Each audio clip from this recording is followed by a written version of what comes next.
তোমরা আমাকে বলতে পারো যে ভাই মোরাল ব্লাইন্ডনেস মানে কি? মোরাল ব্লাইন্ডনেস মানে হচ্ছে, তুমি দেখবা আমাদের মধ্যে অনেকেই আছে,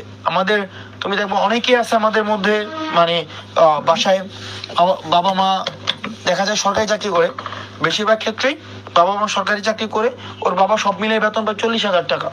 তুমি দেখবা বাবা সব মিলিয়ে বেতন পায় 40,000 টাকা। এখন ওদের ফ্ল্যাট ভাড়ায় দেয় 45,000 টাকা।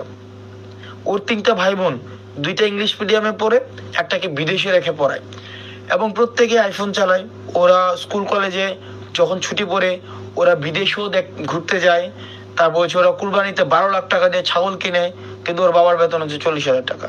এবং ওই ছেলে ফেসবুকে আবার পোস্ট দেয় বাবা দিবসে যে best papa in the world, I have never seen such honest, such inspiring and supportive papa anytime in my life. So দেখো ওই ছেলেটা কি জানে না তার বাবার 40,000 টাকা ইনকাম? এখন এই 40,000 টাকা ইনকাম দিয়ে সব বাসায় 45,000 টাকা বাসা ভাড়া নিয়ে থাকে। তারপরে হচ্ছে আবার একটা ছেলেকে বিদেশেও পড়ায়, সবাইকে আইফোন কিনে দেয়, আবার কুরবানিতে ছাগল কিনে দেয় 12 লাখ টাকা দিয়ে। তো ওই যে ব্লাইন্ডনেসটা হচ্ছে মোরাল ব্লাইন্ডনেস। কেউ